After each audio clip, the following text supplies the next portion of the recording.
चंपक बहुत निर्धन आदमी था। एक टूटे फूटे घर के सिवा उसके पास और कुछ भी नहीं था। ना तो उसका घर था और ना ही कोई परिवार। एक दिन वो भूखा प्यासा जा रहा था। कैसी जिंदगी जी रहा हूँ मैं भगवान, ना तो मेरे पास पैसे हैं और ना ही मेरा कोई परिवार है। ऐसी जिंदगी जीने से तो अच्छा है कि मैं मर ही जाऊं। वैसे भी किसी को मेरे जीने या मरने से कोई फर्क नहीं पड़ता। चंपक अपनी जिंदगी से तंग आकर नदी पर अपनी जान देने जा रहा था। तभी रास्ते में उसने देखा कि एक मुर्गी अपने एक अंडे के पास बैठी हुई है। तभी वहाँ एक बड़ा बिल्ला आता है। बिल्ला अंडे के पास आने लगता है। उसे पास आता हुआ देख मुर्गी अपने पंख फड़फड़ाने लगती है। बिल्ला उस अंडे को अपने मुंह में पकड़ लेता है। बचाओ, कोई मेरे बच्चे को बचाओ। मुर्गी की आवाज सुनकर चंपक वहाँ जाता है। मुर्गी के अंडे को बिल्ले के मुंह में देखकर चंपक वहीं पड़ा हुआ एक डंडा उठाता है और बिल्ले को पीटने लगता है। छोड़ छोड़ उस अंडे को, एक माँ के सामने उस बच्चे को खाने वाला है तू, छोड़ दे उसे। चंपक जोर जोर से बिल्ले को पीट रहा था। बिल्ला अंडे को छोड़कर भाग जाता है। फिर तुमने आज मेरे इस अंडे की रक्षा करके उस पर बहुत बड़ा एहसान किया है। नहीं, मैंने कोई एहसान नहीं किया, ये तो मेरा फर्ज था। लेकिन तुम एक मुर्गी होकर हम इंसानों की भाषा में कैसे बात कर रही हो? वो तुम्हें बाद में पता चल जाएगा। लेकिन ये बताओ कि तुम इतने मायूस होकर कहाँ जा रहे थे? मेरा इस दुनिया में कोई नहीं है। मैं बहुत गरीब हूँ, मेरे पास कोई काम नहीं है, मेरे जीने का कोई अर्थ नहीं है। इसीलिए मैं अपनी जान देने जा रहा हूँ। क्या जान देने जा रहे थे? जान देना ये किसी भी समस्या का समाधान नहीं है। लेकिन मैं जीकर भी क्या करूँ? मेरे जीने का कोई आधार नहीं है और ना ही कोई फायदा। नहीं, ये कोई उपाय नहीं है। तुम्हारी इस समस्या से बाहर निकलने में मैं तुम्हारी मदद करूंगी। ये लो, ये मेरा अंडा। कुछ दिनों के बाद इससे एक मुर्गी बाहर आएगी जो तुम्हें रोज अंडे देगी। तुम उन अंडों को बेचकर अपना गुजारा कर सकते हो। तुम्हें पैसे मिल जाएंगे और तुम अपना जीवन सुधार सकोगे। क्या मुर्गी रोज अंडे देगी? हाँ, समय आने पर तुम्हें सब पता चल जाएगा कि ये सब क्यों और कैसे हो रहा है। अभी तो तुम सिर्फ ये अंडा लेकर अपने घर जाओ और अपनी जान देने का विचार हमेशा के लिए त्याग दो। चंपक मुर्गी का दिया हुआ अंडा लेकर घर आता है।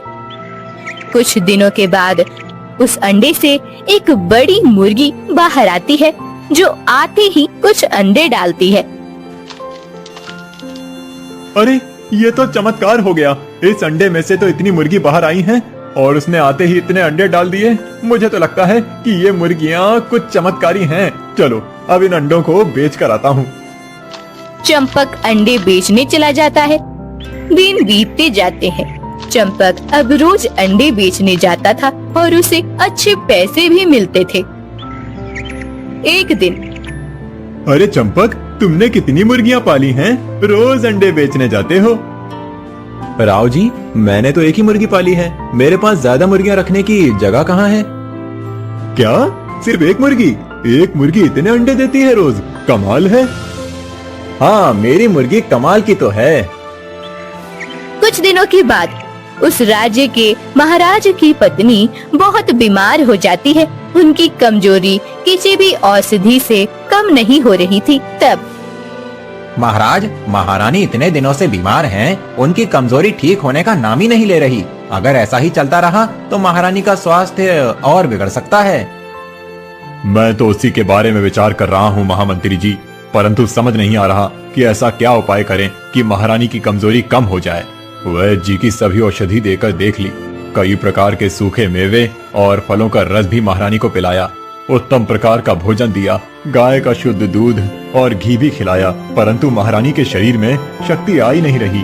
2 कदम चलते ही महारानी गिर जाती हैं। उन्हें ऐसे सदा सोए हुए देखना भी मुझे अच्छा नहीं लग रहा। मुझे उनके स्वास्थ्य की बहुत चिंता हो रही है। महाराज, मैंने कहीं सुना था कि यदि किसी बीमार या कमजोर व्यक्ति को देसी मुर्गी के अंडे खिलाए जाएं, तो उसमें तुरंत शक्ति आ जाती है। यदि हमने महारानी को देसी अंडे खिलाए तो कदाचित उनमें भी शक्ति आ जाएगी और उनकी कमजोरी कम हो जाएगी। क्या देसी अंडे? हाँ महाराज, हमने आज तक इतने उपाय किए हैं, एक उपाय और करके देखते हैं। परंतु हमारे राज्य में देसी अंडे कहाँ मिलेंगे? वो तो मैं ढूंढता हूँ महाराज, आप मुझे थोड़ा समय दीजिए। ढूंढिए मंत्री जी, यदि ऐसा व्यक्ति मिल गया जिसके पास देसी अंडे मिल सकते हैं तो मैं उसे मुंह मांगा इनाम दूंगा। मंत्री अपने सेवकों से कहकर राज्य में देसी अंडे कहाँ मिलते हैं ये ढूंढने को कहता है। सेवक पूरे राज्य में जाकर ढूंढने लगते हैं। महाराज के सेवक को देखकर एक लालची व्यक्ति झागन लाल, क्या हुआ सेवक, आप किसे ढूंढ रहे हैं? महारानी बहुत बीमार है और कमजोर है, इसीलिए महाराज ने आदेश दिया है कि यदि किसी के पास देसी मुर्गी के अंडे मिले तो वो जाकर महाराज से भेंट करे। महाराज उस व्यक्ति को मुंह मांगा इनाम देने वाले हैं। क्या मुंह मांगा इनाम? अरे वाह! सेवक आगे चला जाता है। तभी छगन लाल को राव जी मिलता है। अरे राव जी, तुमने सुना अभी सेवक ने क्या कहा? हाँ हाँ, पता है मुझे। महारानी का स्वास्थ्य ठीक करने के लिए महाराज को देसी अंडे बेचने वाले की तलाश है। क्या तुम जानते हो ऐसे किसी व्यक्ति को? हाँ हाँ, हमारे राज्य में एक ही तो है चंपक, जिसके पास एक मुर्गी है जो रोज उसे अंडा देती है। क्या एक मुर्गी, और वो भी रोज अंडे देती है? कुछ अजीब बात नहीं है ये? हाँ अजीब तो है, परंतु वो तो यही कहता है कि उसके पास एक ही मुर्गी है। छगन लाल के लालची मन में एक बात आती है। वो चंपक के पास आता है और सुनो चंपक, मैं छगन लाल हूँ, इसी राज्य में रहता हूँ। मैंने सुना है कि तुम्हारे पास एक मुर्गी है। मैं उस मुर्गी को खरीदना चाहता हूँ। परंतु मैं उस मुर्गी को बेचना नहीं चाहता। अरे जानता हूँ, लेकिन यदि तुम वो मुर्गी बेच दोगे तो तुम्हारी रोजी रोटी बंद हो जाएगी। मैं समझ सकता हूँ, उस मुर्गी से मिलने वाले अंडे से ही तुम अपना गुजारा करते हो, इसीलिए मैं तो तुम्हें उसके उचित दाम भी दूंगा। चाहे तो थोड़े ज्यादा पैसे ले लेना, लेकिन ये मुर्गी मुझे दे दो। बात दाम की नहीं है महोदय, परंतु मुझे मुर्गी को बेचना ही नहीं है। आप कितना भी दाम दे दीजिए, परंतु मैं मुर्गी को बेच नहीं सकता। बड़े हठी हो तुम। मैं इतने ज्यादा दाम देकर तुम्हारी मुर्गी खरीदना चाहता हूँ, परंतु तुम्हें उसे बेचना नहीं है। सोने की मुर्गी है क्या तुम्हारी? हाँ, अरे रखो अपनी मुर्गी अपने पास ही। छगन लाल गुस्से से चंपक के घर से चला जाता है। अगले दिन छगन लाल महाराज के पास आता है। महाराज, महाराज, मुझ पर दया कीजिए। कौन हो तुम और क्या हुआ है तुम्हारे साथ? महाराज, मैं आपके राज्य का सामान्य नागरिक हूँ, अंडे बेचने का काम करता हूँ। मैंने कल आपके एक सेवक से सुना, महारानी के उपचार के लिए आपको देसी अंडे की आवश्यकता है। मैं अपनी देसी मुर्गी आपके पास लेकर ही आ रहा था कि तभी चंपक नाम के एक व्यक्ति ने मेरी मुर्गी चुरा ली और उसे अपने घर में छुपा कर रखा है उसने। क्या इतना बड़ा अपराध? महारानी के उपचार हेतु लाई जाने वाली मुर्गी की चोरी की उस दुष्ट ने? ये तो राजद्रोह है। सिपाहियों, अभी जाकर बंदी बना लो उस दुष्ट चंपक को और मेरे सामने लेकर आओ। सिपाही जाकर चंपक को पकड़कर ले आते हैं। छगन लाल मन ही मन हंस रहा होता है। क्या हुआ महाराज, मुझे ऐसे पकड़कर यहाँ क्यों लाए हैं? इतना बड़ा राजद्रोह किया है तुमने और पूछ रहे हो कि मैंने क्या किया है? इतना बड़ा अपराध करते हुए तुम्हें थोड़ा सा भी भय नहीं लगा? अपराध? राजद्रोह? ये आप क्या कह रहे हैं महाराज? मेरी तो कुछ समझ में नहीं आ रहा है।